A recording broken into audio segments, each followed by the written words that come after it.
दोस्तों नमस्कार। यूट्यूब परिवार के सभी साथियों को मेरा प्यार भरा नमस्ते। दोस्तों मुझे उम्मीद है कि आप सभी लोग स्वस्थ होंगे, अच्छे होंगे और अपनी पढ़ाई को कंटिन्यूटी से जारी रखे होंगे। दोस्तों आज हम लोग एक नए टॉपिक रस सेंटिमेंट्स को पढ़ेंगे और अच्छे अच्छे उदाहरण को देखेंगे। बस आपको करना क्या है, मेरे साथ वीडियो में बने रहना है। वीडियो को स्किप करके नहीं देखना है, नहीं तो कोई भी टॉपिक छूट जाएगा तो समझ में नहीं आएगा। इसलिए वीडियो में बने रहिए। शुरुआत करते हैं। दोस्तों रस कहते किसे हैं?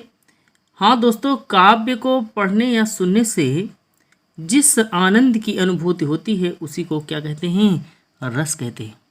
हाँ दोस्तों, आज इस रस को पढ़ के बना आनंद भी आएगा। लेकिन अभी तक आपने अगर यूट्यूब चैनल हिंदी वीर गुरुजी को सब्सक्राइब नहीं किया है तो जल्दी से सब्सक्राइब कर लीजिए, क्योंकि हमारा पूरा प्रयास है हिंदी को शून्य से लेकर के शिखर तक आपकी और वो परीक्षा में हम मदद कर सकें जो आप परीक्षा देना चाहते हैं। चलिए कुछ महत्वपूर्ण थॉट को देख लेते हैं, विचार को देख लेते हैं कि सर्वप्रथम रस को आचार्य भरत मुनि ने क्या किया था? परिभाषित किया था। आपसे प्रश्न पूछा जा सकता है कि रस को परिभाषित करने वाले आचार्य कौन थे? तो कौन थे? भरत मुनि थे। रस को परिभाषित करने वाले सबसे पहले आचार्य कौन थे? तो भरत मुनि थे। ये पहला महत्वपूर्ण है पॉइंट। दूसरा महत्वपूर्ण पॉइंट है रसों को सर्वप्रथम चर्चा की कहाँ गई? ये भी कई बार प्रश्न पूछा गया है। तो रस की सर्वप्रथम चर्चा की गई है नाट्यशास्त्र के अध्याय 6 में की गई है। रस की सर्वप्रथम चर्चा कहाँ की गई है? नाट्यशास्त्र के अध्याय 6 में की गई है दोस्तों। और तीसरा महत्वपूर्ण पॉइंट क्या है? नाट्यशास्त्र में रसों की संख्या कितनी मानी गई है? तो नाट्यशास्त्र में रसों की संख्या दोस्तों 8 मानी गई है। रसों की संख्या नाट्यशास्त्र के अनुसार कितनी मानी गई है? 8 मानी गई है। अगला दोस्तों पॉइंट क्या है? श्रृंगार, ये मोबाइल से लिखने में आ नहीं रहा था। श्रृंगार तो शुद्ध रूप से ऐसे लिखा जाता है, ये गलत टाइप हुआ है। श्रृंगार ऐसे ही लिखा जाता है। श्रृंगार रस को क्या कहा जाता है? रसराज कहा जाता है। यानी आपसे पूछा जा सकता है कि रसों में रसराज किसे कहा जाता है? तो किसे कहा जाता है? रसराज कहा जाता है। श्रृंगार रस को कहा जाता है। जी हाँ दोस्तों, सही सुना आपने। रसों में रसों का राजा भी कहा जाता है।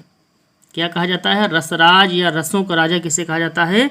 तो श्रृंगार रस को कहा जाता है। और एक दोस्तों महत्वपूर्ण बात क्या है? रसों में बाद में शामिल किया गया जो रस कौन सा है? शांत रस है। आपसे ये प्रश्न पूछा जा सकता है कि रसों में किस रस को बाद में शामिल किया गया? तो शांत रस को शामिल किया गया। वीडियो में बने रहिए, बहुत ही अच्छी, बहुत ही आनंदप्रद क्लास होने वाली है। रस के प्रकार अब हम देखेंगे। हाँ दोस्तों, रस के प्रकार कितने होते हैं? तो रस के 9 प्रकार होते हैं। भरत मुनि ने रसों की संख्या कितनी माना है? 9 माना है। ये भी आपसे प्रश्न पूछा जा सकता है कि भरत मुनि ने रसों की संख्या कितनी माना है? तो भरत मुनि ने रसों की संख्या कितनी माना है? 9 माना है। फिर से एक बार देख लेते हैं कुछ महत्वपूर्ण पॉइंटों को जो आपसे परीक्षा में अक्सर पूछे जाते हैं कि रस को सर्वप्रथम किसने परिभाषित किया? तो भरत मुनि ने परिभाषित किया। रसों की चर्चा सबसे पहले कहाँ हुई दोस्तों? तो नाट्यशास्त्र के अध्याय 6 में हुई। अगला पॉइंट महत्वपूर्ण क्या है? नाट्यशास्त्र में रसों की संख्या कितनी मानी गई? तो 8 मानी गई। और रसों का राजा यस रसराज किसे कहा जाता है? तो श्रृंगार रस को कहा जाता है। किसे कहा जाता है? श्रृंगार रस को रसों का क्या कहा जाता है दोस्तों? राजा कहा जाता है। और आगे देख लेते हैं कुछ बातों को, महत्वपूर्ण बातों को। सूरदास ने रसों की संख्या कितनी माना है? 11 माना है। 9वां जिसमें से शांत है। 10वां कौन सा है? वात्सल्य है। 11वां रस कौन सा है? भक्ति रस है। वीडियो थोड़ा सा लंबी होगी, लेकिन अच्छी जानकारी भी, अगर आप वीडियो में बने रहेंगे तो अच्छी जानकारी भी आपको सीखने को मिलेगी। अब देते हैं दोस्तों कि रस के अंग कौन कौन से हैं। तो रस के 4 अंग होते हैं। नंबर 1 है अस्थाई भाव, नंबर 2 है विभाव, नंबर 3 है अनुभव और नंबर 4 है संचारी भाव। फिर से एक बार बात को सुनिए कि रस के अंग कितने हैं, तो 4 अंग हैं, अस्थाई भाव, विभाव, अनुभाव और संचारी भाव। अभी बारी बारी से एक एक करके हम देखेंगे कि रस के अंग जो अस्थाई, विभाव, अनुभाव, संचारी क्या होते हैं, आगे हम देखेंगे। और अब देते हैं रस के प्रकार और अस्थाई भाव। अस्थाई भाव बहुत परीक्षाओं में पूछा जाता है, जैसे कि हमने बताया कि श्रृंगार रस थोड़ा सा गलत लिखा हुआ है, श्रृंगार आप सही से बना लीजिएगा। आप अपनी कॉपी में नोट करके रखेंगे तो और लिखा जाए बहुत अच्छा रहेगा। श्रृंगार रस ऐसे लिखा जाता है। श्रृंगार रस का स्थायी भाव क्या है, रति है। क्या है श्रृंगार रस का स्थायी भाव, रति है। और हास्य रस का स्थायी भाव क्या होता है दोस्तों, हास होता है। करुण रस का स्थायी भाव क्या होता है, शोक होता है। और वीर रस का स्थायी भाव उत्साह होता है, क्रोध का होता है।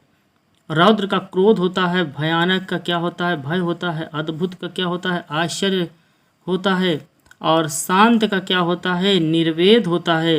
विभत्स क्या होता है, जुगुप्सा होता है। वात्सल्य का क्या होता है, वत्सल रति होता है। भक्ति का क्या होता है, अनुराग होता है भक्ति का, या क्या होता है, विषयक रति होता है। दोस्तों ये आपको याद करना पड़ेगा, क्योंकि ये परीक्षा में बार बार पूछे जाते हैं कि पूछ लिया जाता है कि करुण रस का स्थायी भाव क्या होगा, तो शोक होगा। अगर पूछ लिया वीर का होगा तो क्या उत्साह होगा। श्रृंगार का पूछ लिया तो क्या होगा, रति होगा। ये बार बार परीक्षा में पूछा जाता है, इसको आपको याद ही करना पड़ेगा।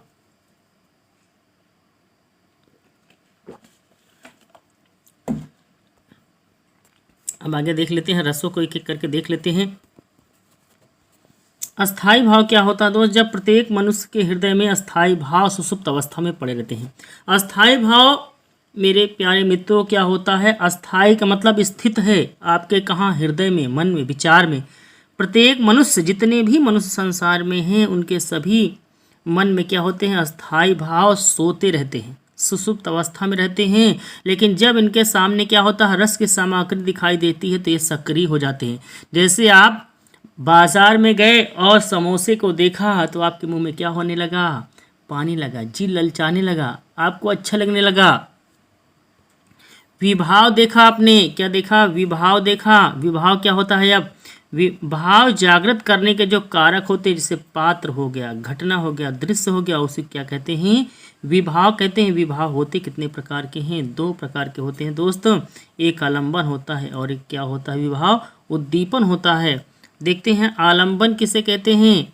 आलंबन क्या होता है, आलंबन जिसका सहारा पाकर के अस्थाई भाव जाग जाए वही क्या होता है, आलंबन विभाव होता है।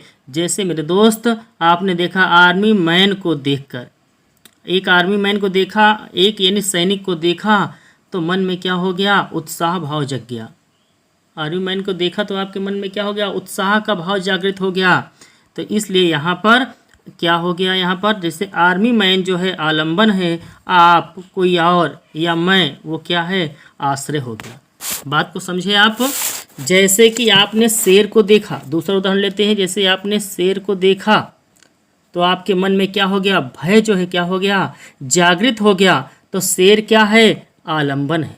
शेर क्या है, आलंबन है। और मैं, आप, कोई और क्या है, आश्रय है। सांप को आप देखे क्या हो गए, भयभीत हो गए, डर गए, तो सांप क्या है, आलंबन है। आपने डरा, मैंने डरा, अगला कोई डरा, कोई और डरा, वो क्या है, आश्रय है। उम्मीद है बात समझ में आ होगी। उद्दीपन क्या होता है, जिन परिस्थितियों को देखकर अस्थायी भाव उद्दीपित होने लगते हैं और रस श्रवण की क्रिया क्या हो जाती है, बढ़ जाती है, उन्हीं को क्या कहते हैं, उद्दीपन कहते हैं। जैसे आर्मी मैन को फिल्म में बिना डरे आगे बढ़ता है। आपने अगर देखा, जैसे कि एक आर्मी मैन है, अब कोई पिक्चर में आप सनी देओल को ले लीजिए, माँ तुझे सलाम में आर्मी की वर्दी में रहते हैं सिपाही। दोस्तों आपने देखा होगा, जैसे पिक्चर कोई देख रहे हो, कोई फिल्म देख रहे हो, मान चलिए इसमें सनी देओल है, आर्मी की वर्दी पहना हुआ, पुलिस की वर्दी पहना हुआ है और बिना डरे आगे बढ़ रहा है सैनिक। तो उसका जो उत्साह है, उत्साह को जब आप देखेंगे तो आपके मन में क्या हो जाएगा, उत्साह की क्रिया क्या हो जाएगी, उद्दीप्त हो जाएगी, यानी ऊर्जा की क्रिया आपकी क्या हो जाएगी, बढ़ जाएगी। नंबर 3 देखते हैं, अनुभाव क्या होता है। आश्रय के मन के भाव को व्यक्त करने वाली जो चेष्टाएं होते हैं वो क्या होती हैं, अनुभाव कहलाती हैं। ये अनुभाव होते हैं कायिक होते हैं, वाचिक होते हैं, आहार होते हैं, मानसिक होते हैं। कायिक मतलब शरीर, वाचिक माने वचन से, आहार और मानसिक माने मन से। चौथा नंबर देख लेते हैं, संचारी भाव क्या होता है। संचारी भाव मन में संचरण करने वाले, विचरण करने वाले भाव क्या होते हैं, संचारी भाव कहलाते हैं। ये संचारी भाव अस्थायी होते हैं। जिस प्रकार से पानी में देखिए बुलबुले उड़ते हैं, टूटते हैं, फूटते हैं, बनते हैं, वही क्या हो, वो संचारी भाव है। संचारी भाव की संख्या कितनी होती है, 33 होती है। कितनी होती है, 33 होती है। ये 33 होते कौन है, हर्ष है, विषाद है, लज्जा है, ग्लानि है, चिंता है, शंका है, मोह है, गर्व है, उत्साह है, चपलता, दीनता, मरण, श्रम, निद्रा, स्वप्न आदि इस प्रकार के क्या होते हैं, संचारी भाव होते हैं। अब दोस्तों देख लेते हैं, रस को देख लेते हैं और रस के उदाहरण को देख लेते हैं। रस की कोई परिभाषा परीक्षा में नहीं पूछा जाता है, केवल आपको उदाहरण दे दिया जाता है और पूछा जाता है कि इसमें कौन सा रस है। जैसे भयानक रस हमने परिभाषा नहीं लिया है, केवल उसके एग्जाम्पल को लिया है, उदाहरण को लिया है। जैसे लिखा है, सुनसान सड़क पर सन्नाटा था चारों ओर, एक ओर अजगरह लखी, एक ओर मृगराज। सुनसान सड़क है, सन्नाटा है चारों तरफ, तो आप क्या हो जाओगे, डर जाओगे, भयानक है। तो ये क्या होगा, भयानक रस है। एक और अजगर है, एक और मान चलिए आपकी अजगर है, एक और क्या है, शेर है, मृगराज है, तो आप क्या होगे, डर जाओगे। दूसरा क्या है, अद्भुत रस है। राणा ने सोचा इस पार, तब तक चेतक था उस पार। अद्भुत बात है ना, सोच ही रहे थे महाराणा की, घोड़ा क्या हो गया, उस पार हो गया। मछली चलकर जमीन पर आई, है ना अद्भुत वाली बात। तो यहाँ पर कौन सा होगा रस, अद्भुत रस होगा। करुण रस की चर्चा कर लेते हैं।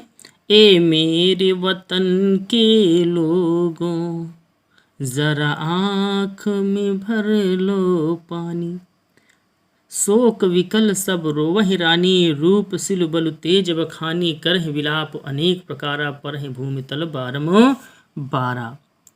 समझ गए। तो यहाँ पे कौन सा रस होगा, करुण रस होगा।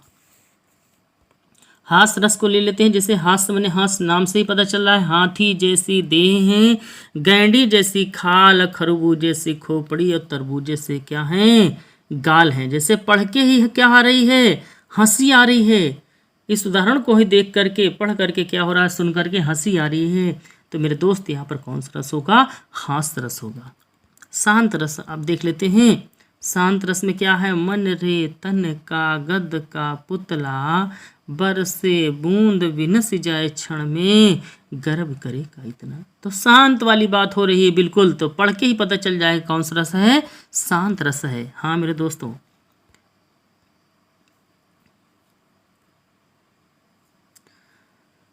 आगे देखिए, बद रस लालच लाल की मुरली धरि लुकाय, सौह करे भवन से दैन कही नटी जाए।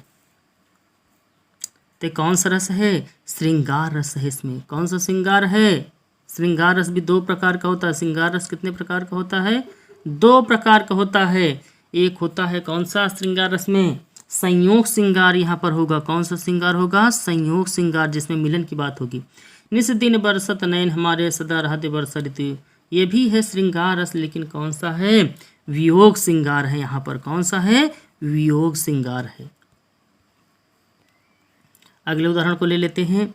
खूब लड़ी मर्दानी, वो तो झांसी वाली रानी थी, वीर तुम बढ़े चलो, धीर तुम बढ़े चलो। कौन सा रस है यहाँ पर, वीर रस है। वीरता की बात हो रही तो कौन सा रस है दोस्तों, वीर रस है।